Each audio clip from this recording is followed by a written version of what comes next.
Hello, everybody, and welcome to Crushing Comics, where we talk about what do we talk about? Who knows?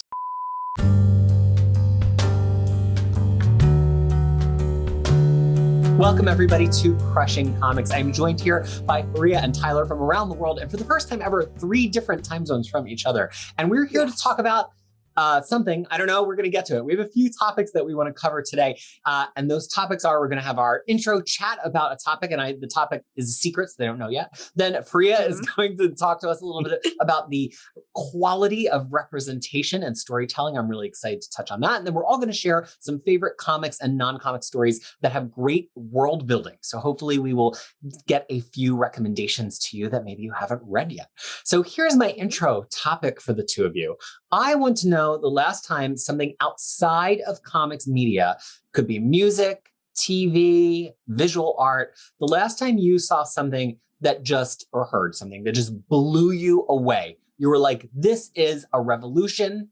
I can't believe it. Because I am having that experience, and I'm a total pop head here, with all of the Lil Nas X stuff that's coming out. Because every single video is like absolutely gorgeous, visual marvel, so fun to look at, tons of queer representation on the screen, to Fariha's topic. But then the songs are bops. Like this new one that just came out this week, it's pretty much a Fleetwood Mac song. Like if you go listen to Fleetwood Mac from the 80s by Christy McVie, the chorus has every single element of like Little Lies or Hold Me or any of those 80s Fleetwood Mac songs. And it just feels like such a revolution that we have this like amazing pop. It's as mainstream as it can get, but it's also by a Black artist, a young Black queer artist who is explicit that not only does he want to be out and queer in his work, but he's like, I want to put it out there that there are bottoms out there and it's okay to be a bottom. I'm like, wow, that's like the #1 most downloaded song in the world right now. I love it. That is amazing. So all together as a big package, the queerness of it, the visual marvel of it, the Fleetwood Mac of it, I just am like speechless. And I really feel like I'm watching something revolutionary in music for the first time in a while. I mean, I feel like the last time I really, really felt like this is not to say that there's not been anything revolutionary since then, but was maybe like when Lady Gaga came out with Bad Romance, where I was like, this is insane. And I just remember seeing and hearing Bad Romance for the first time in 2010, 9 or 10, and just being like, holy crap, what is this? And that is the reaction that I've been having to all this Montero launch from Lil Nas X. So what has created that kind of like bomb blast reaction with you? It does not have to be music, any kind of culture. So are you talking about in terms of like a craft of it, or like just a storytelling aspect of it? Any aspect, any aspect that just made you go like, this is unreal. I can't believe that this is unfurling before me. So, and this is going to sound a little insane, but this happened to me twice, and both in animation. One of them was Toy Story 3.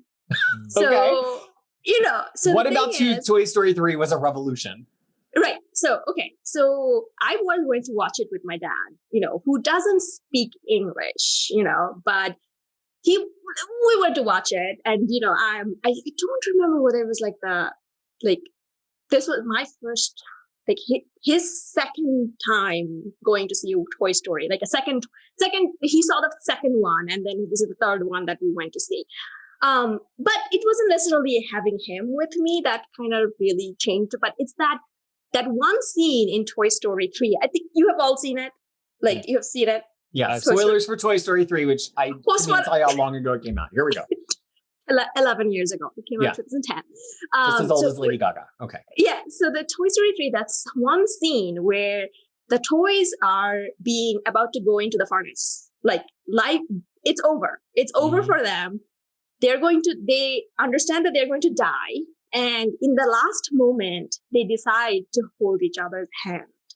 I'm actually going to cry as I'm talking about it. But there was something so unbelievable and mind-blowing that happened to me that is like, first of all, these are non-sentient characters, right? I mean, you know what I mean? Like, they're like real life non-sentient, but they are like, at that moment, they were more human than a lot of other human stories we have read and seen. And their reaction to that was like, they're like, this is the end.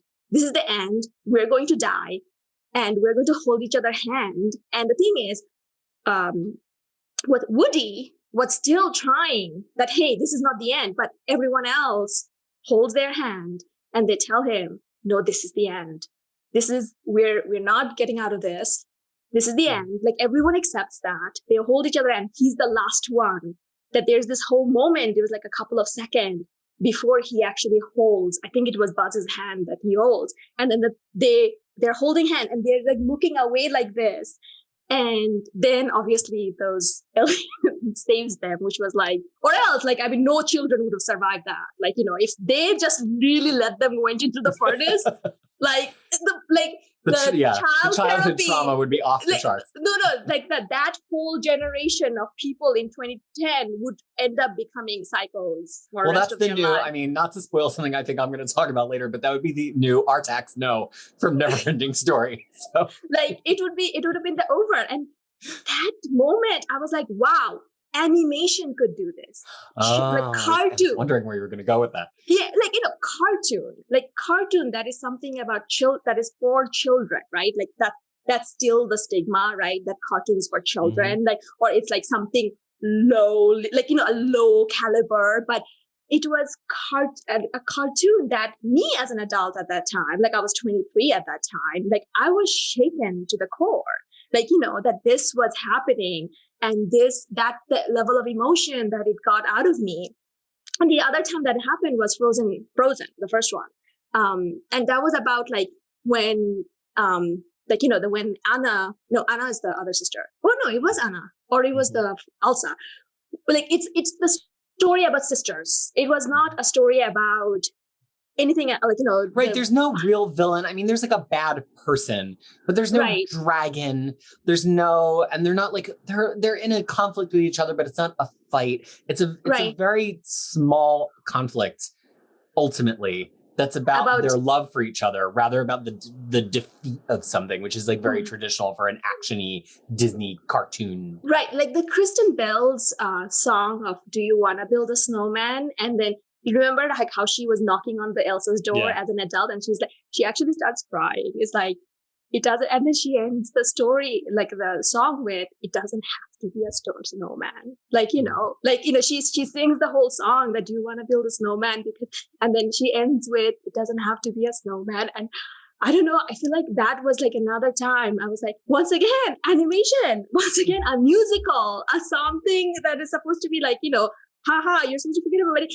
It's those moments that just stayed with me. Like, and I was blown away that it's all about stories, right? It's not about the format you pick. It's not about genre. It's not about anything. It's about stories that can connect to people, and it can be of any format. It doesn't have to be like, you know, there's like all this conversation of like, oh, should MCU be R-rated? It doesn't have to be. It just have to be a good story that can connect. And I think that's like, you know, to your point, like music, right? It's like music as a format of storytelling, of a certain storytelling. So I think like that was like the last two times, like my mind was blown. Like it was animated stories. Well, and the thing that really strikes me about that is I think with the resurgent, or with the original output of like so much film and media for kids in the 80s in a way that was mature that it hadn't been previously, a lot of the things that get so memorialized and that people still are attached to now, whether it's like Goonies or The Last Unicorn or whatever, is because it was kind of heavy. It had a certain heaviness to it. And somebody somewhere along the line said, kids can take this heaviness. And that's actually what makes it sticky. And then I think we went through a time where kids stuff, at least really mainstream kid stuff, was like a lot more sanitized and like, don't upset the kids, don't shock the kids. And like the things that you're talking about, like these are themes that are really resonant to us as adults, but they're also the same kind of themes that like stick with kids. And it's like when animation remembers it has that power, that's animation that really, really sticks to you. That's how I felt we're not going to steal Tyler's spot here, but that's how I felt watching Raya and the Last Dragon with my daughter this year. I had that exact reaction that you're talking about. But let's pass this Tyler. This is not Fariha Spoils Disney, the podcast. Okay. I mean, we can start going in that direction, but let's give Tyler a chance to spoil some Disney movies. I'm surprised that you did not mention the opening sequence of Up. Oh my God. Because that one made me cry. That was too traumatic. There's a line. So the thing is, like, that one I didn't mention because that happened later. I watched up later than Okay. Frozen, and because I think that's when I kind of became really obsessed with Pixar and later Disney animation movie, even like earlier ones. But because that happened later, so that's why I didn't mention it. But because Peter said, I think, didn't you say the first time or the last time? I don't know. Anyway. The last time. He said the most recent. Okay, most recent. Okay, so because it happened before, the other ones were not necessarily as mind-blowing. Like, I knew that this animation can be like that. Now you're a believer. Now it's like, Yeah. Sorry. There was also another sequence in Toy Story 2, which kind of tug at your heartstring. Which one was that? There was this song sequence in the middle where I can't remember the character, the female cowboy was being abandoned. Jessie. Yeah. Oh. That was also a really touching and like it tugs at your heartstring because it's like it talks about growing up and sort of like losing the innocence and growing and moving away from toys. I mean, that theme is being repeated several times across Toy Story stories. But the song with the story and the animation sort of like basically works together to evoke that kind of emotion. Guys, I'm gonna go watch Toy Story after this. Time to binge some Disney Plus. Yeah. Well, I mean, for me, I think I've watched a lot of television. I watched quite a bit of movies. So and growing up, I read. I don't read widely. I do read. Very focused on certain things that I read. Like I read quite a bit of fantasy novels and a selection of science fiction. So for me, the most recent thing that sort of like surprised me is how touching a podcast could be. And I'm specifically talking about like the Critical Role podcast, which is a bunch of people playing D&D and podcasts. And I was really, really surprised how it actually got me emotional in certain scenes, certain key scenes, and all, and not just emotional, but there was, I think maybe 2 or 3 instances where I was like, wait, what happened? And I was like, I go back, I moved my, I moved back the YouTube a little bit just to listen to the whole sequence again, because I think mainly because the players and the DM are voice actors, so they actually could act out certain things, act out certain emotions, act out certain things, and is the level of collaborative storytelling that I've never encountered before. Because everyone will add things to a particular scene, and as long as it doesn't affect that it's not materially affecting, like like the player wouldn't suddenly say, oh, I have this in my backpack that you do not know of. I mean, that kind of like doesn't make sense, but they bring to them a lot of emotions to the characters that they play. And the second campaign was actually pretty dark because all the characters have pretty sad and mopey type of like backstory, which slowly gets revealed through the entire season. So I thought I was actually pleasantly surprised by that, because I never thought that listening to a podcast or watching a bunch of people playing D&D could get emotional, and that was really surprising to me. So is there like a whole world of podcasts that is actually storytelling? Because yes. Collaborative improvisational storytelling. So I mean, Critical Role is probably the most popular one. There is also another one which is High Roller, where I've listened to quite a couple of them, but it still have not because of the difference in the way they role play. High Roller adopt the role-playing situation where it's a third-person type of role-playing, where the character doesn't speak as the character, but the character says, so the character goes, I mean, the players go like, oh, my character says this. So there's a little bit of like a change in the way, because the high roller players are not voice actors, so they can adopt like, voices. whereas the critical role players are all voice actors. Like some of them are Emmy award winning voice actors. Oh. So yeah. And what's So- really so- interesting, sorry, what's No. really interesting about all that to me is like, it's not, we all know stories can make us emotional. We all know ensemble casts can make us emotional, but this is a very particularly different kind of storytelling, right? Like there's not a lot of TV that's heavily improv ever really that's not comedy. There's not a lot of improv. There's certain shows maybe where everybody is that collaborative and some of the things kind of happen organically as storytellers because it's a whole kind of cast of equally heavy hitters, but it's just not a thing. And so this is I think part of what's so attractive about stuff like Critical Role and live play is because the live play gives a frame for the story, but then the people can be individual storytellers inside of it. Of course, there's plenty of other storytelling podcasts out there, like what is it called? Night Vale, that people have really into for years and all sorts of other things, right? But it's different than a podcast like Serial or a podcast like any of these other true crime or whatever, because they're scripted and they're telling a story. And it's different than like the Marvel podcast for like the Wolverine stuff that Ben Percy wrote. It's being acted, but it was scripted. But in live play podcasts, they probably have a general agreement like, hey, tonight, let's make sure to have a fight amongst the party between the dwarves and the elves just to spark some disagreements. But they probably don't like plan the whole thing. So far as I know about how they do it. So for someone new like me, which one you would recommend? Like Critical Role, start there.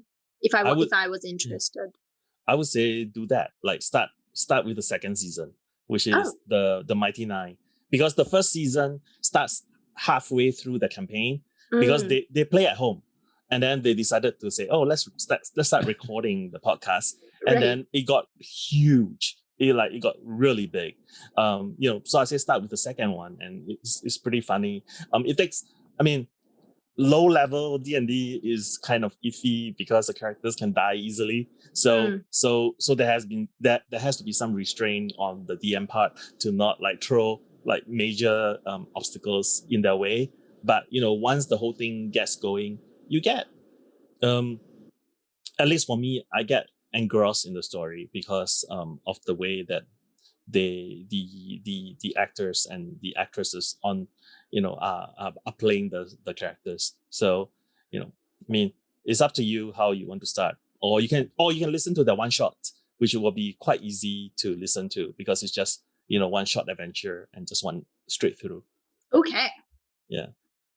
All right, well, I had a surprise topic for our Crosstalk in Part 1, but Fariha has brought us our somewhat surprise topic for Crosstalk in Part 2. We don't know where she's going to go with it. She only told us what it is, and we're going to talk about it in terms of comics. And so, Fariha, what are we going to be discussing? Right. Well, it doesn't have to be in terms of comics. It can be in terms of whatever, but we'll see. Typically we start with the conversation and we just go with the flow, so the topic of conversation, and I'm calling it quality of representation, and it may change as I'm talking about it. So, and this kind of stemmed from a recent discussion that is happening with the movie Shang-Chi. Now, I have not seen Shang-Chi, so Fariha will not spoil me, or you, gentle listeners. But I have a commitment that I will not be spoiled. Okay, so this is not to me, it's not a spoiler because this is an absence of a story trope. Okay. If you know what I mean? So this particular story trope did not happen in this movie. And then the movie is actually getting praised for it. However, there is another side of the conversation and people are like, well, what do you mean by that? So what is the trope? So the trope is love interest. So every Marvel movie, there was a love interest. There, the hero has a love interest, and there was a kissy, or even though it's most of them are kind of like wet biscuit level, relation, like chemistry, but it was there. Shang-Chi doesn't have a love interest. There is no story about love. It's friendship. It's male-female friendship. And it's actually very wholesome. It was really nice. And it was, to me, I was like, I walked out of it thinking that, that wasn't that great. Now, the other side of the conversation actually happened is that, well, that is the trope that Asian male are always settled with. That Asian men are emasculated, or they are just like this kung fu fighting, hero. Right. They're not allowed to have romantic qualities. They're not allowed to be attractive. They've either just got to be powerful or cool, and they don't get to be rounded. Right. So that's when a lot of people are like, well, what are you talking about? Because this kind of brings in, like, why aren't we having that conversation about that, right? Like, you're trying to break the trope with a group of people. You shouldn't, you shouldn't do this. And also there was another side of conversation is like, well, is it because the female friend or love who should have been the love interest is Aquafina in this, who is not traditionally beautiful? Like, I mean, to me, all women are beautiful, but you know what I mean? But, Aquafina is like... Right, she's not usually cast as like the sexy romance lead. She's the comedy character. Yeah, she's So is it because of that you were that the story kind of went that way? So, and this was kind of like a wake up call for me, because I walked out of it thinking like the movie, like, well, wasn't that nice, because I'm tired of like, just because it's a male and it's a female and they have to be in a relationship or something. I personally don't like that. But then when I was kind of looking at the conversation and outside of it, and I was like, well, that's kind of true too, right? So to me, that's what, and it kind of got me thinking. I'm like, yes, it's great that we are having all this representation and all these different different types of characters and everything that is out there. But what is the quality of that? And at what point there's nuance that should be introduced, and at what point there's like, it's okay, you should actually have the trope be associated with certain group, because the trope hasn't been used for them before, or like, it's just like, it's not something that is like, that we have seen before, right? So I don't know. So I was kind of trying to see that if we can have a conversation surrounding that, because it's actually a little bit nuanced conversation than just like yes or no. It's not black and white. I rest my case. Well, the thing that occurs to me right off the bat there is, so often when representation begins, representation kind of develops a trope around it, because people tend to all put the same version of that represented group on the page or on the screen, right? And so, the fact that we have so much of this trope around non-sexualized kung fu kind of Asian male characters, that's because so often that was the representation of any Asian male character, that either that or kind of like the techie nerd, right? Those were the two kinds that we were allowed to have. And so they were never romantic, but we could look into many different kinds of representation for that, right? The one that often sticks out to me is that, bisexual characters are almost always slutty characters, right? Because people always portrayed bisexuals as like, they can sleep with anyone, which was an easy way to maybe bring the first couple of bisexual characters into comics and TV shows and movies. But then it just gets to be like, can we ever have like a more ethical bisexual, or can we have a bisexual who's more monogamous? Like, are any of those things available to us with that kind of representation? And I think we could go down the list and talk about a lot of the representation that everybody wants to see more, but also that, sometimes the representation starts to happen because somebody finds a way in, and then it gets like stuck on that particular kind of representation. So that's the first thing. And I can think of, several others there. And usually over time, when the representation broadens, then you get broken out of that, right? Whether that's, female action heroes, or whether, that is, black male characters who are allowed to be sensitive and really have a full emotional life and not just be a tough guy. Like all of these tropes, as you get wider representation, it happens. But then you get this interesting middle part, like Shang-Chi, where it's like, the representation is great, but are you also applying a trope along with this representation? And I mean, there's no right answer, right? Like, this is kind of like part of this whole conversation about intersectionality. Like, everybody has a whole stack of identities that, and sometimes you might get a lot of the things that you want, and then a couple of the things that you don't want. And the thing you can hope for is that the character's dynamic enough that it makes up for that. But Tyler, what do you think about all of this? I mean, my background is like, growing up, what I consume in the mass media, the movies I watch, the television that I watch, has a lot of Asians male in the lead role, in the romantic role, being the so Because you so weren't it doesn't- consuming exclusively American media. No, I mean Yeah. I do consume quite a bit of it, but not exclusively. So this kind of struck me, So this is like it doesn't strike me too much as a lack of representation because in other parts of the world, especially in the Asian part of the world, Asian leads are very common, romantic, Yeah. all rounder and everything, right? Like, but bring it back a little bit, right?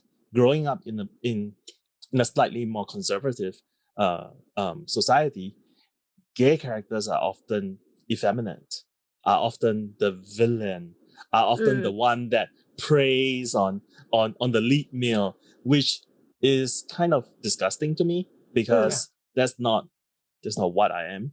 And also, and it takes a while because I think even in American media, for the longest time, gay characters is just Jack, that kind of Right. character.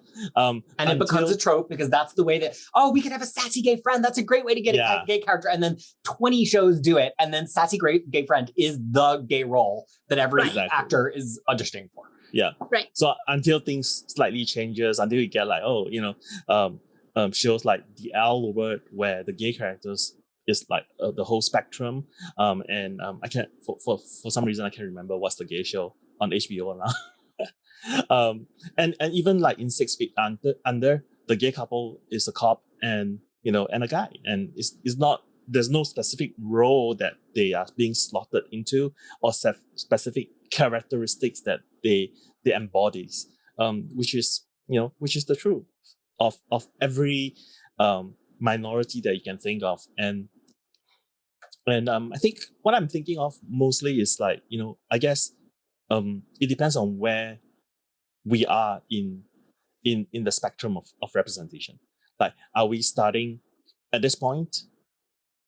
Are we going into like a more normalized representation, or are we truly representing people? And do we call it, and when do we call it a quality representation? So I think that's where I'm coming from. That's exactly what my whole thing was about. Like, it's like, where are we? Like, where do I feel now in like in terms of storytelling, where we can, are we there yet? Like in terms of like the spectrum of represent, are we there yet? But because the other reason for that is like a lot of people gets upset by this, right? That is like, oh, okay, like the first Asian superhero, and guess what? You're going to show them the same trope as you have shown in the Western media. Tyler is absolutely right that in the Eastern, like Tyler was not impressed when I said Tony Leung was hot.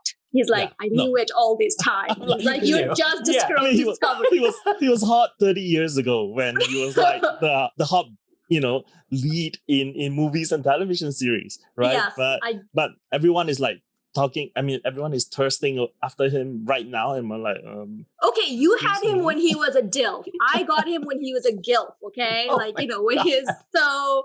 Let me have this, right? But that's what.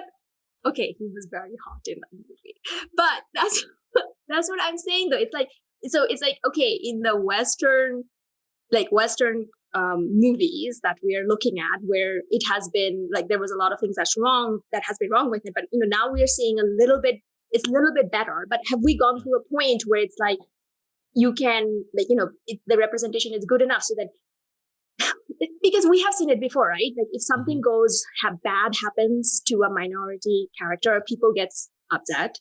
Yeah. And a lot of the time, I think it's justifiably so because this has happened so many times that it makes sense. But then if nothing bad happens to the character, then no stories would be told with those characters. Then we're in like another level of weird constraint. So what do we do? And where are we in that spectrum that Tyler's talking about? So that this is, it's like, like white male character, then it's not even a problem. You know what I mean? That's kind of where I'm going with this. This is where I think we really can start tying it back to comics and our recent comic reading, because I think there's a lot of people out there who get immediate negative reactions anytime any of what is representative for them on the page has a negative storyline or a bad turn of events, because they're like, let me have something, right? Like we've just gotten, especially if you've just gotten past the just Jack or just gotten past being able to have an Asian male lead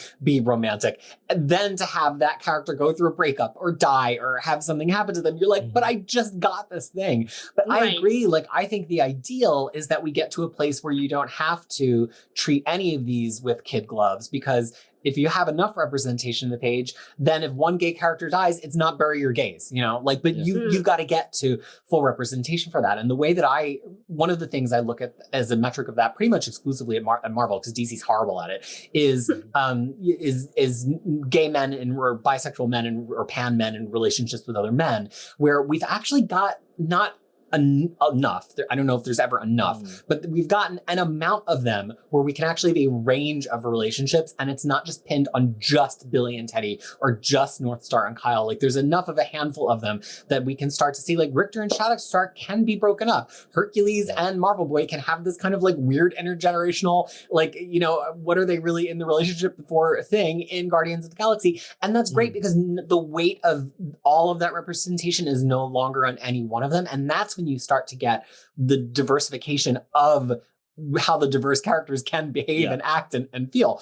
But the thing that I would tie that to before I hand it over to Tyler is, because in comics, you need a character who can sell and move the comic book. And if they can't, they're going to go away. And so that's a lot of what I think our objection as a group to a title like Children of the Atom was, where it's like, okay, it's great that you've given us like every possible kind of representation here, but nobody's going to remember them and they're all going to get just put in a box. So what was the point? I'm almost more excited when Lara becomes Wolverine, when Sam becomes Captain America, because that's going to be way harder to forget. But I think that, people have their own feelings about that. But a lot of times the way that you can make these things last in comics is to create a legacy character that has a connection to a prior character. Even, Billy and Wiccan is, a legacy character tied to the Scarlet Witch. So that's sometimes how you make this stuff last. Looking at DC, some of the stuff they're doing well right now, Lobo's daughter, Crush, is absolutely hilarious. Amazing character, was thrown into Teen Titans and people were like, do we really need Lobo's daughter? But now she's got her own book written by, I think, Tamaki, and it's delightful, totally hilarious. And she is an LGBT character, but we got that in through her being the daughter of Lobo. So it's like really, really hard in comics to increase that circle and without using legacy characters. But the great thing about that book, it started with a breakup. Like, we didn't have to start with the happy trope with her. Like, it was brave enough to say, okay, well, you know what? She's got a girlfriend and she's breaking up with the girlfriend and she's angry about it. So we didn't have to force it to just be a love story. And it feels like that's nice. It's nice to read a different version of that story for that character. But let me turn that back over to Tyler. No, I mean, I completely agree with this, is that we, at a certain point, we have to stop pushing back against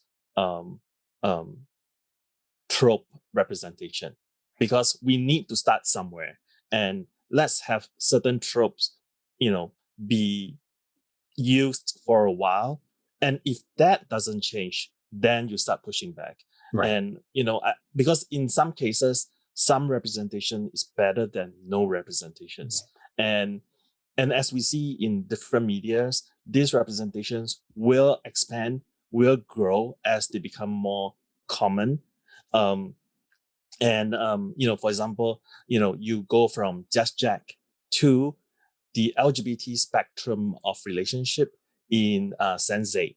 So you see that growth and that change in the different type of LGBT characters that could be introduced in one media, and in this case, television.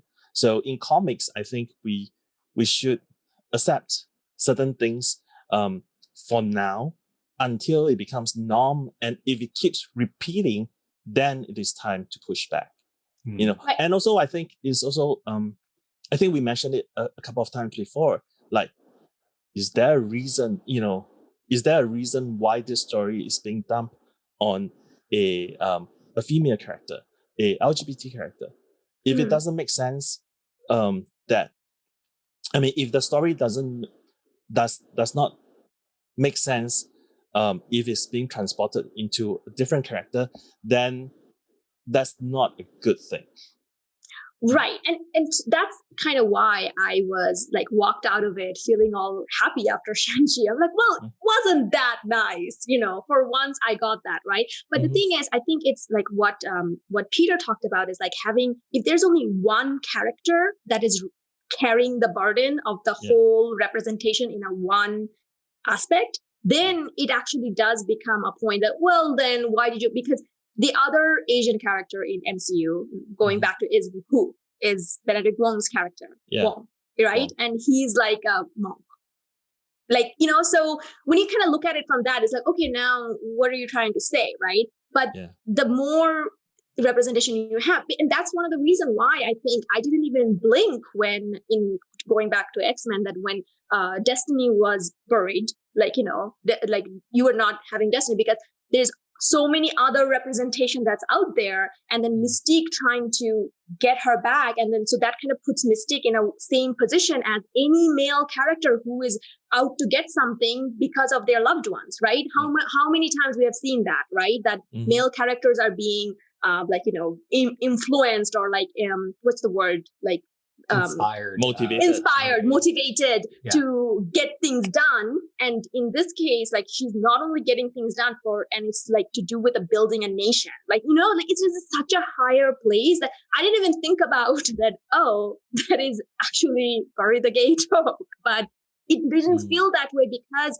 there's other representations that's out there. Well, and it's complex, right? It's not just like, oh, my wife died. Now I have to be sad. Now I'm going to be the sad gay character for a couple of years. And there's actually, you know, I understand that our listeners may have vastly different experiences and opinions about that, which is cool. I want to get to that with Fariha in a second. But because there's complexity, and because it feels like the amount of complexity that any other character, any straight character, any male character would be allowed to have, then it's like, okay, well, this might be a little bit tropey, but it's so much more than the trope. And like, is that actually the case for Shang-Chi? Like, is it a little tropey that it's kind of like a desexualized character? Yeah, but like it's Shang-Chi anchoring his own Marvel movie and he's undeniably hot. So does it really matter if he has a girlfriend in the first movie? His father is hotter. Fariha, you remember the Vogue article that I sent you?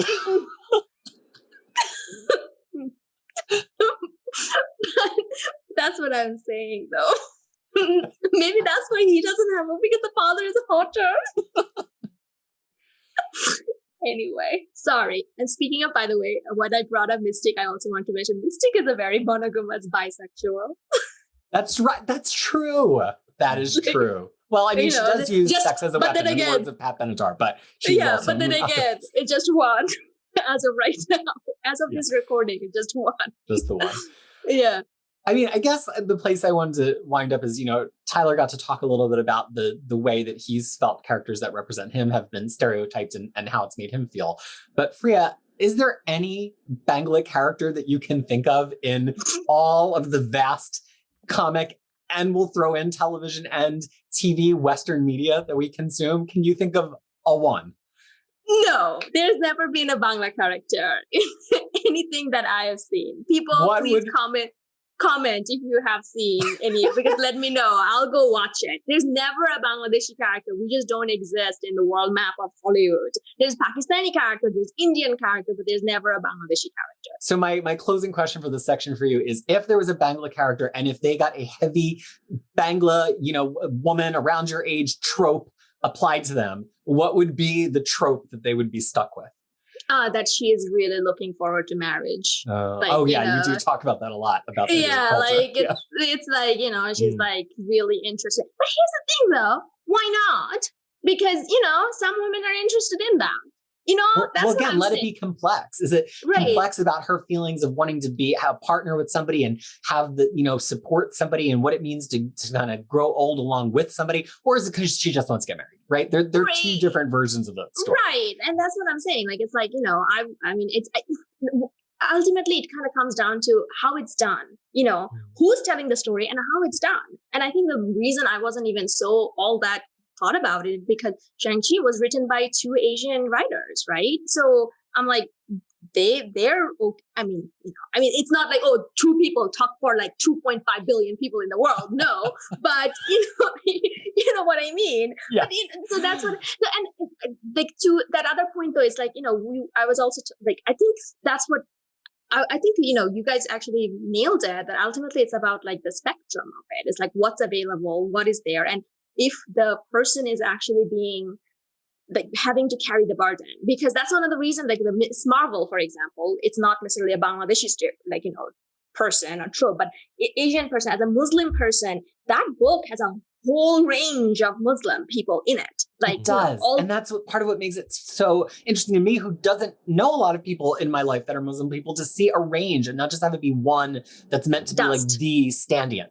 Right. Yeah. Right. Dust. Like, that's what I'm saying. Like, if it was just dust in that, I'll be like, okay, no, thanks. Like, representation, not quality. But now, because we have all the whole cast of Miss Marvel to go with her, I'm like, yeah, look at that. The entire spectrum is there. So what can we talk about? So I think that's where it kind of in the end comes down to. All right. But yeah, there's no Bangladeshi people in anything. No. If you know it, please let me know. I'll be happy to go. Bangladesh is mentioned a lot of time in Marvel, but there's no Bangladeshi people. Oh, now I'm sad. I was just excited because I realized somebody I follow on Twitter here in New Zealand and read all the time is Bangla, and she was talking about the Bangla language. I'm like, Fariha, look, I'm hanging out, I'm listening to somebody else. Like, I got so excited, which is maybe very white of me, but I was so excited to tell Fariha.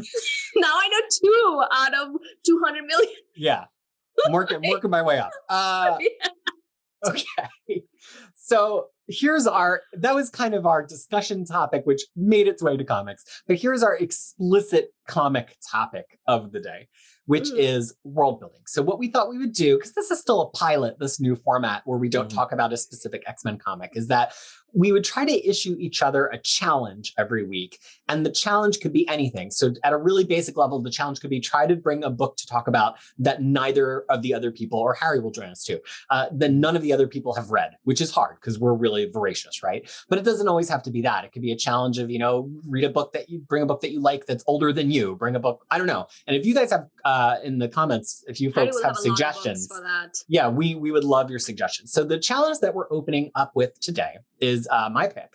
And the challenge is to talk about a book to the others, sell it to the others and to the audience that has really terrific world building, and talk about what is terrific about the world building. So who would like to go first with the weekly challenge of talking about a book that you've read that has amazing world building? Let me put my thought together. So you go first. Okay, I'll go first. Okay. I actually have 2 that I want to contrast. Yeah. So one of them is one that I know. Hold on, I'm reaching off camera. One is one that I know that I think Fariha read recently, which is Birthright. So Birthright, I will not stop beating the drum for this comic book. It is 50 issues. It completed. It's incredibly satisfying. The art is beautiful. It has the same art team throughout the entire series. And it's, what is his name? Brazan's first name.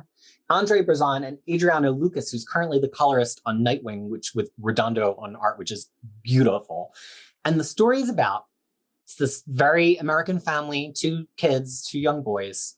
And the dad is playing with the boys one day. And this is like issue 1. I'm not spoiling it. And one of the boys disappears when he's going to catch a ball. And that's it. He's just gone.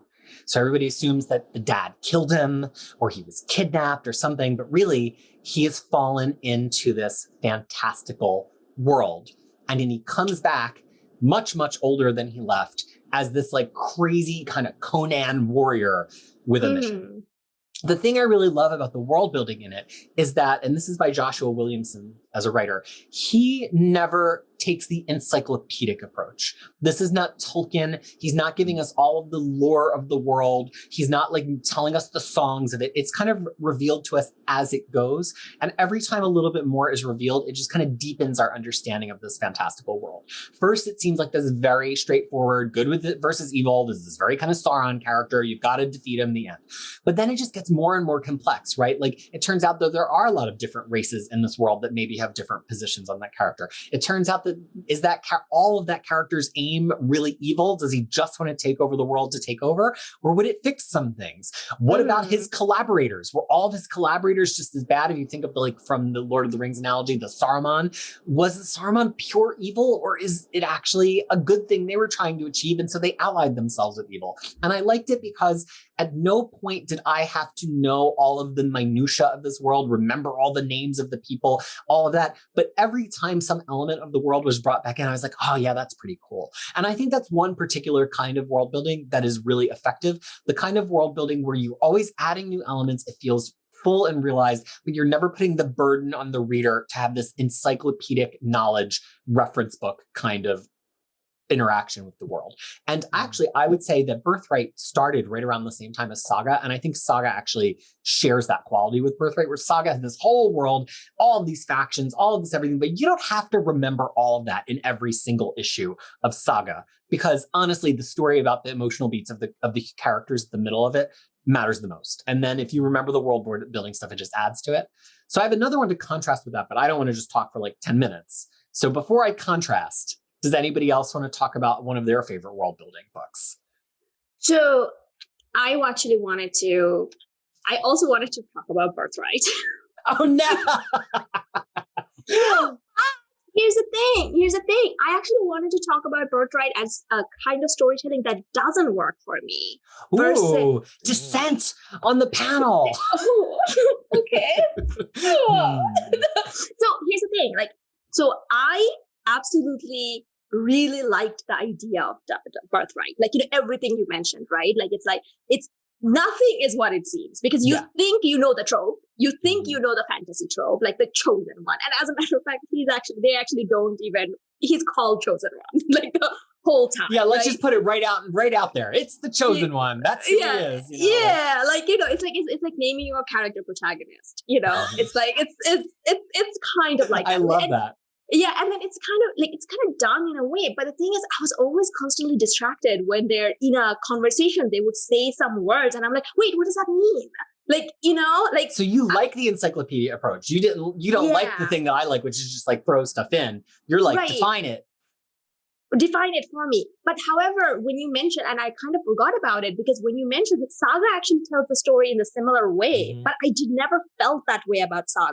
And it's maybe because the story of Saga that Saga tells is the story that is our life, our world. It's not the characters are a little bit more hyper, as if out of a theater, the theater costume department, but they're actually, the story is so well known. And so there's a counterpoint to our world right there. There's a counter version of that. So I don't think that's why I felt it. But with Birthright, I was constantly, I'm like, hey, hey, what does this mean? And then oftentimes it wasn't. It didn't mean anything. That's something that really meant. They made sure that you know that, right? And then they will always catch you. And because at the end of every volume, I'm like, oh, this is the end. I'm not going to read it. And I'm like, son of a bitch, they caught me. There's a twist. And I'm like, got me. And that's how I read the whole 50 issue. And I agree that it's a different. Here's the thing. Just because it didn't work for me doesn't mean it's bad. It's like a different way of storytelling, right? So it's just, but to me, I was more like, hey, just settle down for 1 second. Tell me what this is about. Then we're going to start. You cannot just jog and tell me the story. Like, hey, Fariha, listen, here's this world. And I'm like, oh, stop. See, I think I might actually like that. But let's pivot to Tyler for a second, and then we'll go, because I think you might have another one to talk about. I have another one to talk about. Yeah. So let's pivot to Tyler. No, but taking it to the other extreme, right, where the encyclopedic version of world building, which is something that Hickman does a lot of, Yeah. He sometimes neglect the character development. He just So works. for- He just Yeah. talks in archetypes. Yeah. So for me, like my first encounter with Hickman is East of West. And everyone was like, "Oh, East of West is so good," blah blah blah blah blah blah. And then the deluxe volume 1 came out, and I bought it sights unseen. I read it. I love the art, and I was like, "Who is the main character? Who should I be rooting for or against?" And I was like, "I have no idea," because he spent the entire first 1/3 of the series building up the world and the different factions, and every character is kind of like evil in some ways or selfish in some ways. And I was like, I don't really like it. I mean, I love the art, I love the world building, but the story wise, it suffers quite a bit. And so for me, I think it's always great if there's always an emotional attachment or something that you can latch onto if it is similar to the real world, but with a twist. Which is kind of what we were saying about Birthright, that it's like, and Saga, that they had something familiar about them. And so it allowed us to decide who we were sympathizing with. Yeah. And I felt exactly the same way you did about East of West, where it's like, once I decide who to care about, even if that person's an asshole, even if that person's a villain, once I've decided who I can care about, then I get much more engrossed in the story. And if you keep me at arm's length from too many characters for too long, and I can't decide who to care about, I just tune out, which is why ultimately I don't always like books about like the asshole mean characters, because sometimes if they don't click with me, I get to like issue 12 and I'm like, well, I don't like anybody in this cast. Like who am I supposed to even care about reading? Yeah, I mean, a good television contrast would be the cast of Battlestar Galactica and the cast of Caprica. Because in Caprica, the first season, you hate, or at least for me, I hate everyone. I stopped watching it because I wasn't rooting for anybody. One. Whereas on Battlestar Galactica, I was actually rooting for the Cylons half the time because they were all so likable. Yeah. So like right from the beginning, like, in the first couple of, maybe the first arc, you have some certain characters that you have an emotional investment in, that you want to see what happens. Whereas in Caprica, after the first season, and that's when it got canceled, I wasn't missing it. I was like, I don't care for any of these characters. They are all nasty, and so let the story end. I don't care. So, Well, that actually brings me perfectly to the next one I want to talk about. I'm looking on my shelves because I only have one. Hold on. What is Tyler's book? Oh yeah, you kind of just anti-recommended East of West. Yeah. Well, I'm going to duck off screen and find my prop, but you have to still tell us something you. Yeah, which one? You said that you're going to cheat a little. Is this your cheating? Yeah, that's my cheat. Only negative. That whole bookshelf behind you, and there's no world building book. I mean, I would say a good kind of world building for me that I can immediately think of is like just one small twist. Example in Chew. Your first twist is that, the twist. bird flu. Don't tell it. Yeah, don't tell it. Yeah, there's one twist there, right? And that sets the the chickens whole can world. talk or something. No, Yeah. he can wait. If I know it, it can't be a spoiler because I've never read Chew. He can taste murder. He's to eat things to know how they got killed. That's the gimmick. That's a gimmick. That's not the twist. No, that's not the Okay. twist. Yeah. Yeah, that's the gimmick. So that would be one thing, right? And Right. okay, the other one would be, I would say, going back into Hickman, is that which is the one that he says science is bad. Manhattan Project. Manhattan Project, yeah, because it's set in the real world with one twist, and that is if That all, Oppenheimer is insane. That's the twist. if all scientists are amoral, Yeah. Well, they are. might not be. Which we are. yeah, which because it's being set in a familiar world with one twist, it's like, okay, fine, exactly what's going to happen, and counter to my first sort of example of like why I'm not interested in certain books, because there's no characters that I'm invested in. In Manhattan Project, there's no character that I'm invested in because I'm actively invested in everyone dying. like dying horribly. And the two. Yeah. So that's my investment, and that kept me on the book and interested in reading the book. So in that sense, I think in world building you can either start from a place that is very different with characters that you can invest in, or start from a place that is very familiar with one twist and then build from there. I think it might be an easier way to, at least for me, to get invested in the book. Well, we've talked about a lot of books so far that have some kind of real world connection or analog, and I want to talk about one that doesn't. My recommendation comes with a caveat though, but one is The Last God, which has come out recently in hardcover, not oversized, from DC for this whole year one of The Last God. This is actually, bringing it full circle in this episode, a D&D supplement. It's a 5th edition supplement that has all of the stat blocks for the stuff that they fight, which I thought was pretty cool. But it's actually indicative of, and this is the only physical comic book I bought in a comic shop in New Zealand. Its cover price was $4.99. I think I paid $11 for it. I know, that's why I don't buy things physically in New Zealand. But I think this represents a different kind of story, because it's in world building, because it's very much in that Tolkien way where it's encyclopedic. But the way that Philip K. Johnson, that's his name, the way that he did it, I thought was very clever, because he did it all with back matter. So you could just read the story. The story made sense. It's a very kind of it's like Fellowship Part 2, Son of the Fellowship. Like, what if we were after the Fellowship part of Lord of the Rings, and it turned out that they didn't quite fix everything, and now we're kind of into the next generation, although some of them are still around, and the next generation has to kind of finish the job of the first generation. And it turns out maybe the first generation did some things that we weren't aware of on screen fully when we were watching Lord of the Rings, which made me want there to be a next generation of Lord of the Rings, but that's another story. So you could just read the main story. It's nothing like the real world. It's totally fantastical. The villain is kind of these like creepy, infectious plant zombies. It doesn't feel like something exactly like I have read in another fantasy setting. So that was cool.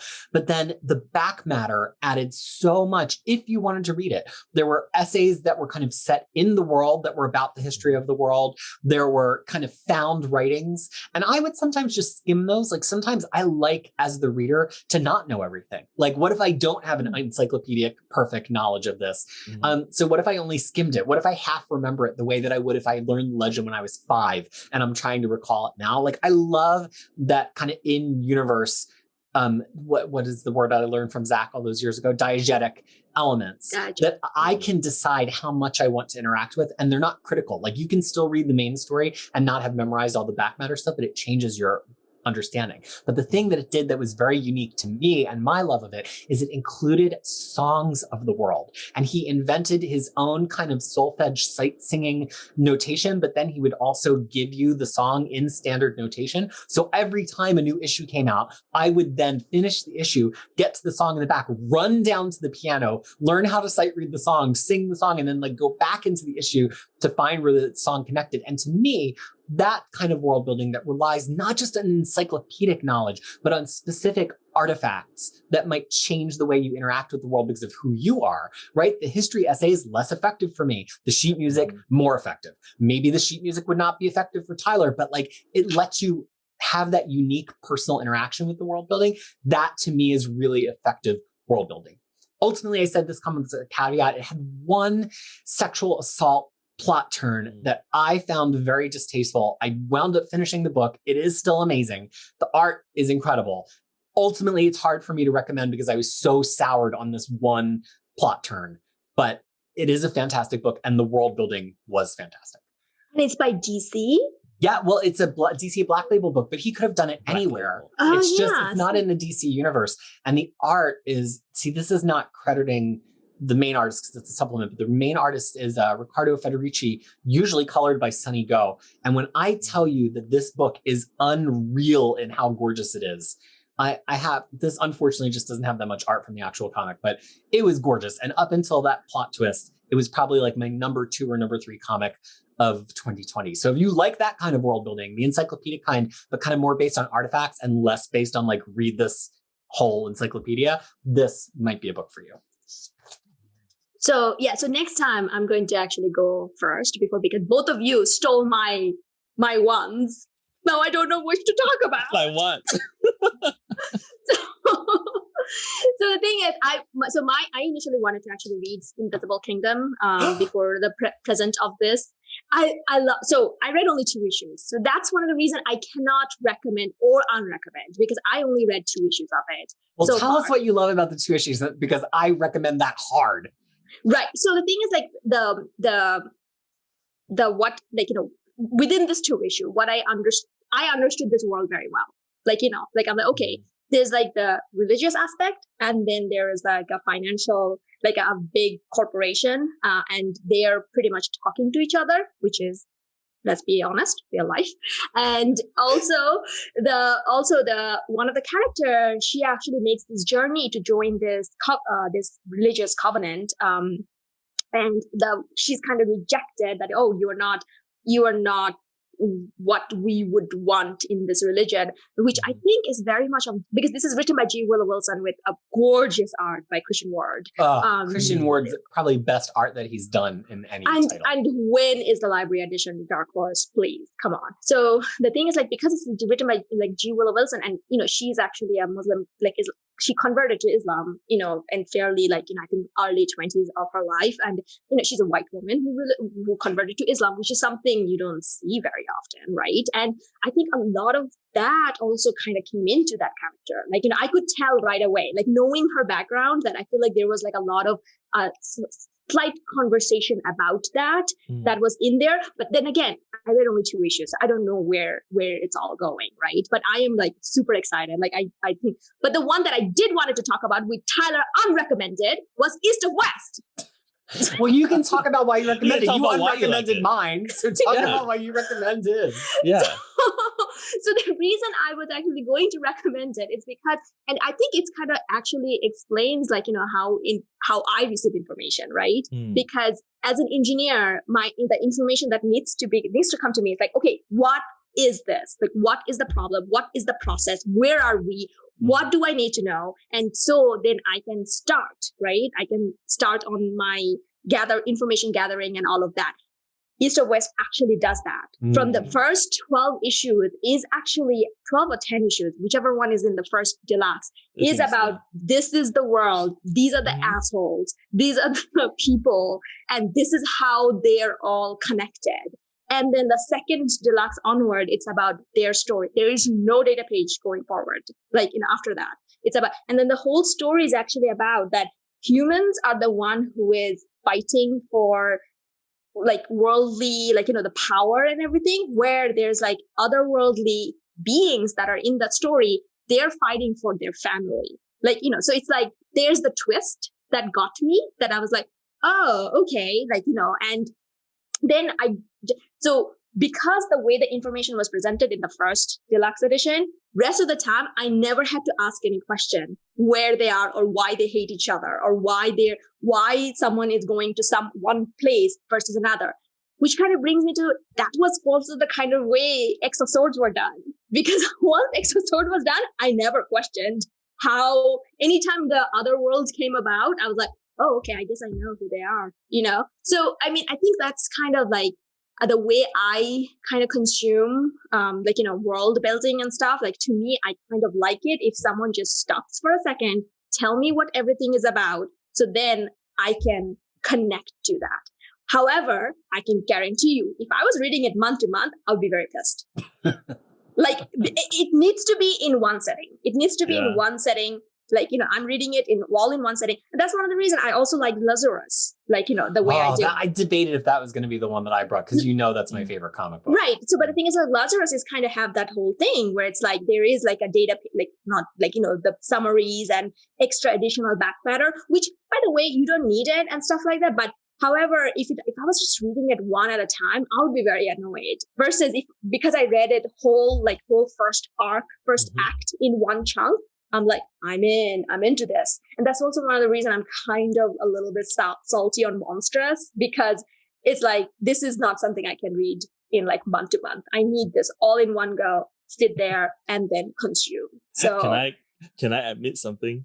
You never read Lazarus? No. Well, Lazarus, I have not finished reading. I mean, I started on it quite some time ago, but I did not finish it. I did not finish issue 1 of Monstrous because it put me to sleep twice. Oh. I mean, what are you gonna do about that? What like I mean, Take a nap first, Tyler. No, Yeah, I take like a nap. Monsters I Island. don't so know. it's fine. yeah, I mean, it's a very fantastical world, though. It But is. but the thing is, like, that's what I'm saying. Like, it's like I don't recommend that to. I wouldn't recommend it because it hasn't ended yet. So, and I'm very much anti recommending things until it ended. Well, What about? Oh, go ahead, Go Tyler. ahead. No, I was going to ask the two of you, like, what about world building type of stories such as The Wicked and the Divine? How do the two of you think about those kind of that kind of work? Well, it's interesting because we're almost creating like a taxonomy of different kinds of world building, at least how it appeals to us. And I'm sure there's been actual academic work on that. But, Wicked and Divine falls into that low fantasy era, right? It's low fantasy, meaning it's very, very close to the real world with this one thing. And the Wicked and Divine, the one thing is that there are gods that reoccur, and these gods are mythological in nature, but they represent themselves in whatever the popular culture is of the time. And it's, you don't have to learn this whole encyclopedic thing about goblins and music and whatever. Right. You just have to kind of sign on for this one twist of a concept. It's way more low fantasy than Birthright, where there is this whole other world and you have to accept magic and all of this stuff. Whereas I think Invisible Kingdom, which I've read all of and I love, and I'm so excited for Fariha to read more. Invisible Kingdom is interesting, not because it's just on the sci-fi side of all the things that we've talked about, but because G. Willow Wilson, I think, really invests in specific systems of thinking and how they connect to each other without it really mattering that you understand the whole society. Like, there's the planet that this woman who tries to join the religion is from, and you have to understand their society. Then there's the religion she's joining, and you're meant to understand that religion. And then there's the kind of capitalist aspect of the world, and you're meant to understand that. And then within that, the characters are just characters, and you don't have to know all this lore. You don't have to know a bunch of names. And so it's like something that's much more about systems. And if you can wrap your head around those three systems, then it's just a book about characters, which part of what's so fascinating about Invisible Kingdom to me, is that it's really just a book about characters in space. It's actually ultimately really similar to Firefly, if you've ever watched or read anything in the Firefly universe. But whereas Firefly, I think, tried to be all things and be like, oh, the Chinese, is the prominent language in space, and Earth colonized space in this way, and it wanted you to buy into this whole thing. Invisible Kingdom just needs you to understand these three kind of poles of plot. And then once you do, it all just works. And I think Saga is kind of the same way. That's why, even though it's a little bit scattered, I still understand it. Versus, okay, yeah. Yeah, but I personally, I don't love Wicked Divine for my own reasons. I don't want to trash it. It's a beautiful book. McKelvey is amazing, and Gillen, I have a love-hate, but ultimately love relationship with. So, but but I'm saying that for the Wicked and Divine, it's kind of false, because if you take the twist away, it's a very average story of everyday people. So that's one of the reasons I was I never even considered it fantasy or world building, Well, I mean, that's the thing with stories like that, because I think, is one twist enough, or should it start with that one twist and then it sort of propagate throughout the whole series, and as you learn more about it, you see how this small change in the history of the known world, if you want to phrase it that way, propagates all the various changes that comes after it. Awesome. Well, I'm very interested to know if we've managed to turn each other on to anything that we haven't heard of originally. I think, sampled everything everybody's talked about, so I did not get any new recommendations out of this. Fariha, is there anything that you got from this that you're going to read now? Well, I'm going to finish up Invisible Kingdom, and then The Last God that you mentioned. Yeah. I may check that out, and then also Battlestar Galactica, because Tyler just keeps mentioning it and I haven't seen it. So I feel like one day I should actually settle down and then watch that at one point.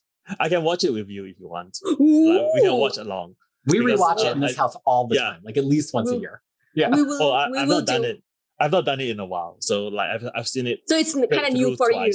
Yeah, so it's kind of. I've seen it twice. So yeah, but you're gonna remind you of stuff. Oh yeah, okay. of course. All right, so we'll And Tyler, schedule that. did you get any new ones from that discussion? Yeah, I mean, I'm not as wide a reader as the two of you. So Invisible Kingdom is one of them. That Lost Gods is another one that I would like to read as well. So these two, I think, are the ones that stuck in my mind. And I actually also wanted to read the not in this episode, but I think in the last episode, you guys mentioned the Many Deaths of Layla Star. Mhm. That's one. And then the other one is Wind. WYND. That's Wind, right? Right. Always within arm's reach here.